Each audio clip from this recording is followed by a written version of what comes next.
Isn't that a great 90-second look at Easter seals?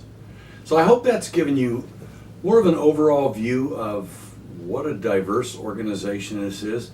But I also want to tell you about a couple of other things. I want to tell you first of all about Camp Oaks. This is an amazing place that once a year, the first week in August, for the last 42 years, campers with disabilities, adults and children, are able to go to a camp up in the San Bernardino Mountains. And for a week, they get to forget about their wheelchair, they get to forget about any disability, and they get to be a camper like any other. And I've been fortunate enough to take donors on a bus ride up there each year. And I'm never anything but amazed at the conversations that I have with people up there, both campers and counselors, because I hear the same message over and over and over again. Well, I come back every year to see my friends. Last year, I was standing next to a little girl, and I looked at her and I said, well, you can't be old enough to be a counselor. And she says, no, I'm a counselor in training. My mom and dad are both counselors. I said, really? I said, how old are you? She goes, 12. I said, is this your first year? She goes, no, my fourth. I met another couple that met at camp as counselors. They got married at camp as counselors. Counselors who come every year, work on the East Coast, buy their own plane ticket, fly out here and spend their week's vacation away from work as a volunteer at Camp Oaks. It's truly an amazing place. And it's another great example of what Easter Seals is all about. Now, the part of Easter Seals that I'm part of is called development. Simply put, our job is to try to raise money to support the work that Easter Seals does. Now, much of our work is funded by the government. Our autism services is funded by Kaiser. But if you look at our newest program, like the Veterans Program, and some of our other programs, they are not. They are fully funded from donations. And so we work with clients like Vaughn's Markets, clients like CVS Pharmacy, where I used to work. One amazing client is the Baker's family. They have a small restaurant chain in the Inland Empire, about 38 or 39 fast food restaurants.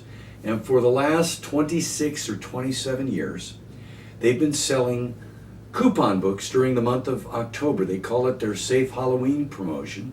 And they sell these coupon books for $1 each. Last year, they sold 265,000 coupon books in 1 month. And they donate all the proceeds to Easter Seals. Mr. Baker was born with club feet. And when he grew up and became successful, he decided he wanted to do something to help others.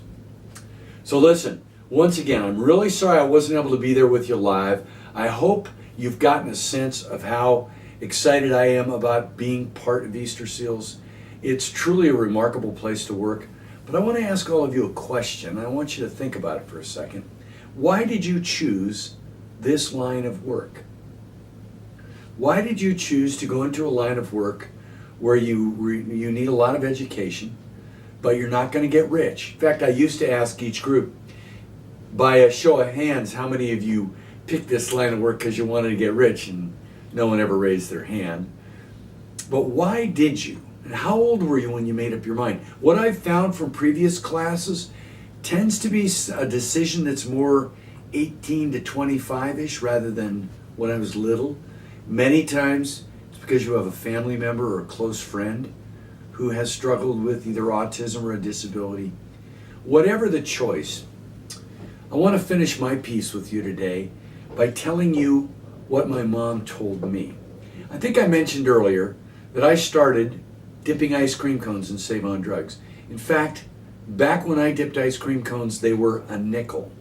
A nickel for a one-dip ice cream cone, which I can tell you from personal recent experience, a single dip cone of 31 flavors is now $2.49. I guess that means it's been a while since I dipped the ice cream cones. But I did that my whole senior year in high school. And many, many years later, I was visiting with my mom in the hospital not long before she passed away. She had kidney failure, and I had to go up there several times, but she kept getting better. And I was sitting there in the hospital room, and she was asleep. And she opened her eyes, and she looked at me, and she goes, you know, Danny, I used to go watch you when you were dipping those ice cream cones. And I looked at her and I wasn't sure if she was like hallucinating or something. But she was clear as a bell. I said, "You did?" She goes, "Yeah." I said, "Why?" She goes, "Danny, I never cared what you did when you grew up. I just wanted to make sure you understood the most important thing. It's not what you do, it's how you do it." So I want to leave you with that thought, folks, and also with the thought that you've picked a role for your life, a job, if you will, that 40 years from now, when you're approaching my age, you'll be able to look back. Think about the light you put in the eyes of children and parents where there was no light before, because you made a difference. You helped them have the best quality of life possible. And when people ask you, what is Easter Seals? Simply put, I like to tell them it's the largest organization in the United States that isn't trying to cure anything. We're about helping adults and children with disabilities lead the best life they can, get up on a level playing field so they get the same dignity and respect as you and I. Welcome aboard. I bet you 10 years from now, you're going to look back and say, this is one of the best decisions I ever made. See you soon.